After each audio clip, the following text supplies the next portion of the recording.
Do you remember this?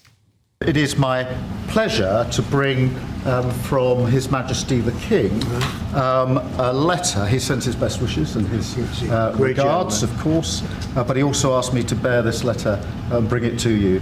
So can I present the letter from the King to you? Thank you very much.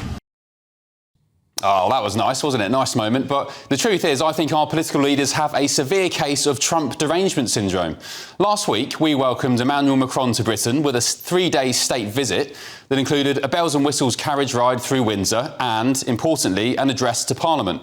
This is a guy, by the way, who clearly despises this country. If that wasn't true, he wouldn't allow the illegal migrant invasion of our southern border, an act that may put our national security at risk and pillage British taxpayers for billions of pounds a year. And let's not even start about his comments on Brexit whilst he was here either. Meanwhile, though, President Donald Trump's second state visit to the UK has finally been confirmed for September the 17th, but it seems he won't be getting the same treatment as Emmanuel Macron. The trip's been booked for a day after the House of Commons breaks for the traditional party conference season. That means the president of our closest ally won't be able to address Parliament, a house that is absolutely packed to the rafters with politicians suffering from that very nasty case of Trump Derangement Syndrome, or TDS for short. Of course, it was in 2017 that then Commons Speaker John Bercow said he strongly opposed Donald Trump making an address to Parliament after his first election win. In 2019, more than 100 MPs signed a parliamentary motion accusing Mr Trump of misogyny, racism and xenophobia, urging the Tory government of the time not to give him a state visit. The motion was proposed by Stephen Doherty, now a Foreign Office Minister, and was signed by our current Foreign Secretary, David Lammy. And speaking of David Lammy, yeah, this one. A president who would line up with neo-Nazis and the Ku Klux Klan. Well, that's our now Foreign Secretary back in 2018 accusing Donald Trump of supporting the Ku Klux Klan and neo-Nazis. But anyway, back to 2025. In April of this year, Labour MP Kate Osborne reportedly wrote to Commons Speaker Lindsay Hoyle asking him to stop Mr Trump from addressing Parliament. The Prime Minister's spokesman today denied the timings of the state visit this year are anything to do with Parliament recess dates. But what do you reckon at home? Is that just a coincidence or maybe a clear case of cowardice from the political class who hates everything Trump is about, regardless of his achievements? The Trump administration has cut illegal migrant border crossings into the US on the southern border by around 90% since he retook the White House. Have our political leaders, for a second, thought that despite their personal hatred of Orange Man bad, the president might have some sage advice or wisdom to offer when it comes to our own migrant crisis?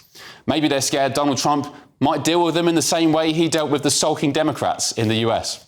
Look at the Democrats in front of me, and I realize there is absolutely nothing I can say to make them happy. I could find a cure to the most devastating disease, a disease that would wipe out entire nations, or announce the answers to the greatest economy in history, or the stoppage of crime to the lowest levels ever recorded.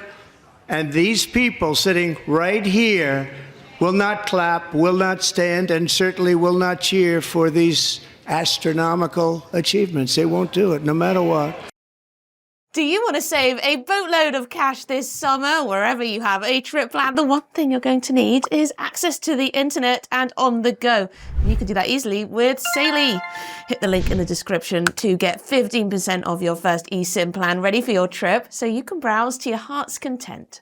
Saily gets you a local SIM card you can use when traveling so you don't have to pay those crazy roaming fees just to send a message or check the latest news. Now, they've got plans in over 160 countries, 8 regions, so pretty much everywhere, wherever you're going, they'll be able to make sure you're connected. So how does it work? All you've got to do is this. Hit the link in the description to download the app. It will work on iOS or Android. Buy a plan. You can choose an amount of data and time frame that suits you best.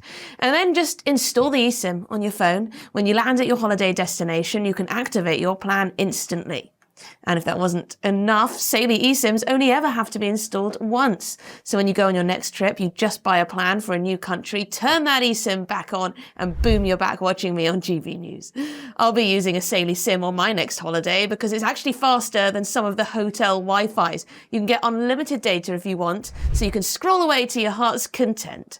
And when you leave the hotel, you don't have to do that annoying thing of Wi-Fi hopping because you've got constant connectivity wherever you go. And they've got 24/7 support as well and a full refund policy if your eSIM isn't compatible. So get sorted for your next trip. Download Saily using the link in the description below. And if you use the code NEWS at checkout, you'll get an exclusive 15% discount on us.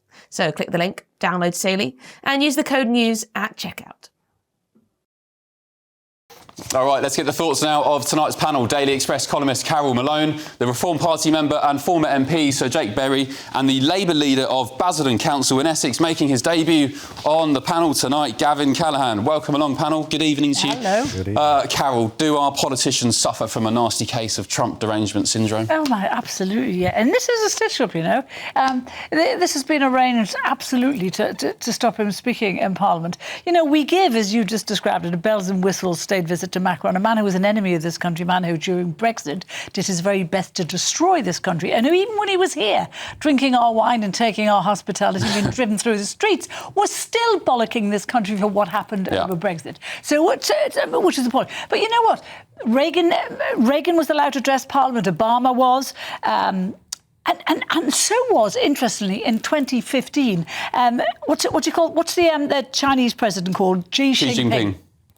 He addressed Parliament in 2015. Now, this is a man who tens of thousands of people get disappeared in his country every year. He tortures people, he murders people, yet he was allowed to address Parliament and Trump was not. So this is, and the group of MPs who've said that he shouldn't be allowed to speak, you know, these are people who care more about their moral purity than they do about the British people. The whole point of this visit is to make Trump think nicely, well of this country, so he'll help us. We've just done a trade deal with him, for God's sake. You know, we want his help. We'd want his help if we got into trouble in the world. If there was a war, we'd want his help. And yet we're snubbing him in this way, and we know he gets offended easily. This is not good. This is not in the interest of the British people.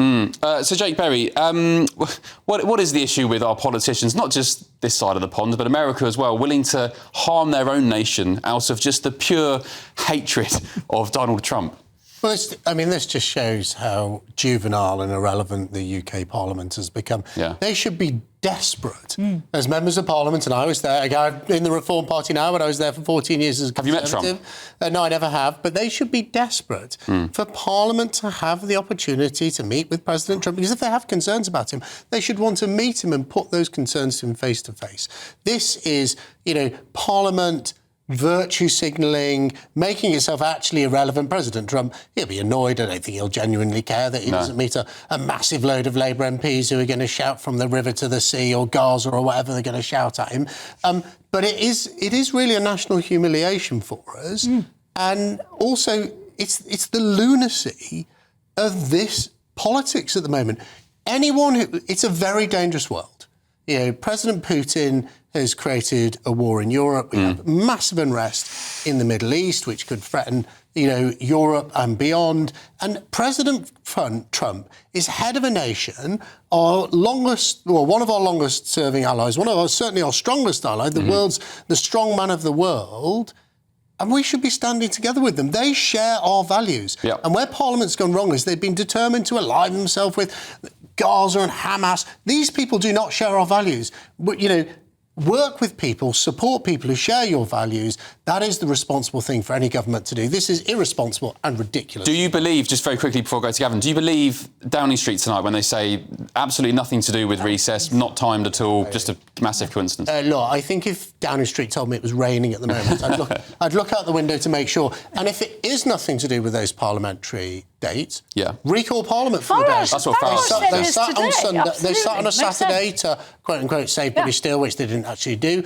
We sat on Saturday during Brexit. Parliament in my time there was recalled for all sorts of things.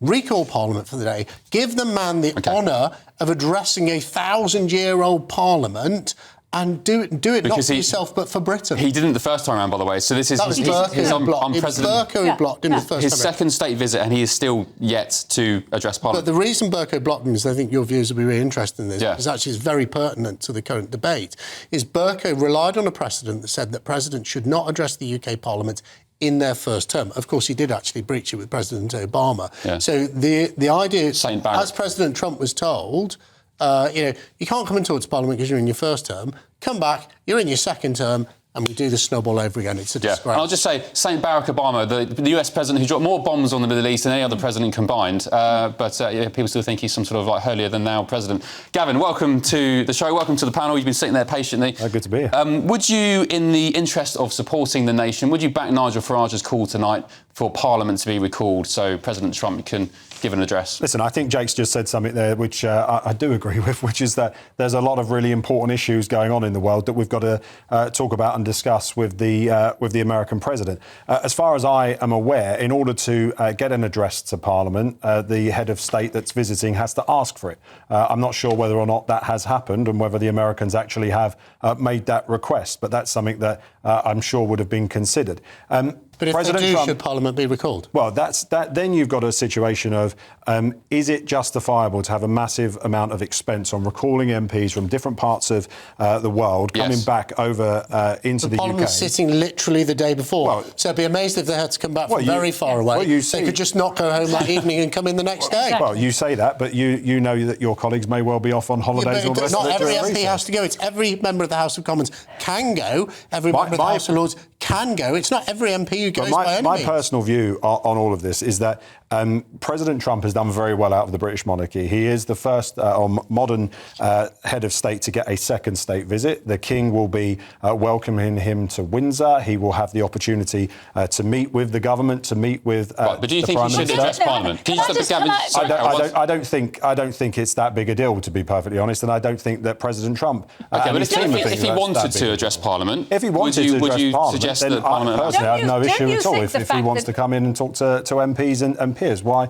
I don't think the hour-long speech that he's going to make in Westminster Hall is necessarily going to change the relationship that we had. I think Keir Starmer has done a brilliant job at bringing the American president to the table, and as Carol said there about getting us that US trade deal first in Europe to do that. Don't you think as well that Trump's love of the royal family, and he really does love the royal family, that should be exploited for the good of this country? And it has been. We should be laying the red carpet out big time. He's getting half of a visit. He's not going to have the carriage ride. They're going to keep him in Windsor. He's not going to be in central London. It's outrageous that this is the leader of the free world, our greatest ally, and we're basically sticking two fingers up at him. Do you want your Prime Minister and your government to be sycophantic, or do you want it to be... Well, they worked with Macron, enemy of the state. Yes, I want them to be sycophantic when it's for the good of the British people. I want them to suck up to Trump as much as they can. Absolutely. If we're going to get trade deals out of it, if it's going to be for the betterment of this country. Has to be a respect. What I don't want is MPs... This is not Labour's first rodeo, this. If anyone recalls on Trump's last visit... Sadiq Khan, the then Mayor of London, allowed a huge inflatable orange balloon of a mock-up of President Trump wearing a nappy to be paraded round. This is nothing to do with dates. This is the left wing of the Labour Party throwing their toys out the pram, and our Prime Minister, Keir Starmer, having to bow down to them because he's lost control of his own party. Exactly. Well, that's fine, except it's damaging Britain's national Gavin, very quick question before we move on. Would you welcome President Trump to Basildon Council Town Hall for a speech? Of course he could, Yeah, good man. All right. right. Worries, I'll pass the message on to him. And we'll get full motors there as well. Has he requested to address Basildon Town Hall? I haven't received that letter from the White House. We'll send the message. All right. He can come.